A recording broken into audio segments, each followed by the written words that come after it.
இது பண்ணாங்க.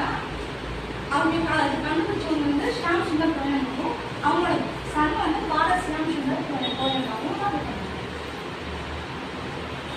இதோட ஓல்டர் நேம் வந்து என்னன்னா யூனிட்ரான்ஸ்.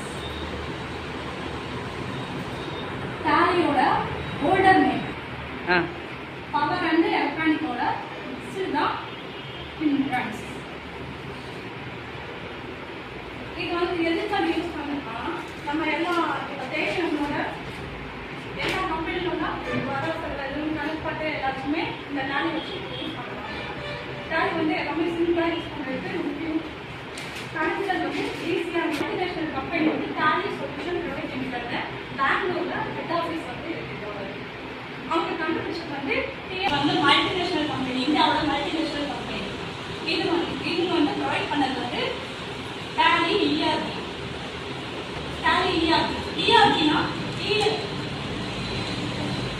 Enterprise resource planning. இஆர்பினா இதான் ஒரு வேலை பண்ணிருக்கோம். அது நிறுவன நிதி பணம் வந்து திட்டமிடுறது. இதுதான் இதோட இவங்க வந்து இது பண்ணியிருக்காங்க. இதோட ஹெட் ஆஃபீஸ் வந்து பெங்களூர்ல கர்நாடகாவில் இருக்குது. இதான் இந்த டைமோட இன்ட்ரடக்ஷன். நம்ம இப்போ வந்து வவுச்சர் வந்து நம்ம வந்து ஃபாலோ பண்ணுறோம். வவுச்சர் வந்து ஒரு டாக்குமெண்ட். எதுக்கு நான் யூஸ் பண்ணுறேன்னா, இப்போ நம்ம கடையில் போய் ஒரு பொருள் வந்து வாங்கினோம்னா அந்த கொடுக்குற ஒரு பில் கொடுப்பாங்கல்ல, அதுக்கு தான் நம்மளுக்கு ஒரு ஆதாரம். நம்மளுக்கு வந்து அந்த பில்லை வச்சு நம்ம வீட்டில் இன்னும் தவிர நம்ம செஞ்சு அப்படின்னு இருக்கும்ல, ஒரு பில் வந்து ஒரு ஆதாரம், ஒரு சான்று தான். அந்த வவுச்சர் வந்து நம்ம டைப்ஸ் இருக்குது.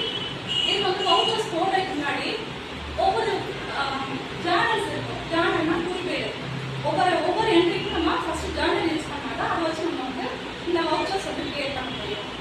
இப்போ இதோட வந்து அக்கௌண்டிங் ரூல்ஸ் இருக்கு. அதாவது கோல்டன் ரூல்ஸுக்கு அக்கௌண்ட்ஸ் தான் இருக்கு. அது வந்து என்னன்னா இதுதான் கோல்டன் ரூல்ஸ். அக்கௌண்ட்ஸோட golden rules. Personal account, real account, nominal account. அப்படி ஆல்ஃபா கணக்கு, சொத்து கணக்கு, பெயரளவு கணக்கு அப்படிங்கிறது இதுதான். இந்த ரூல்ஸ் வச்சு தான் நம்ம வந்து என்ட்ரிஸ் போட்டு அது எந்தெந்த வவுச்சர்ஸ்லாம் வந்து இது பண்ண போட முடியுங்கிறதுக்கான இந்த ரூல்ஸ் வச்சு தான் நம்ம பண்ண போகிறோம்.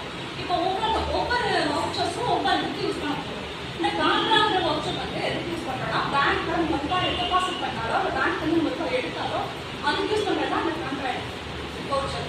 இப்போ சிம்பிளாக எக்ஸாம்பிள் என்னன்னா, பேங்க் வந்து நம்ம போய் ரூபாய் போட போகிறோம். அப்படின்னா அவங்க வந்து நம்ம ரூபாய் நம்ம கிட்ட வெளியே போகிறதுனால பேங்க் வந்து தான் ரிசீவ் பண்ணுறாங்க. அந்த வச்சு செய்யறது தான் இந்த கான்ட்ராக்ட் வவுச்சர். பேங்க் வந்து டெபிட் ஆகும், நம்ம வந்து கேஷ் வந்து நம்ம கிட்ட வெளியே போகிறோம்னால அது வந்து கிரெடிட் ஆகும் வச்சு நம்ம செய்யறது தான் இந்த கான்ட்ராக்ட்.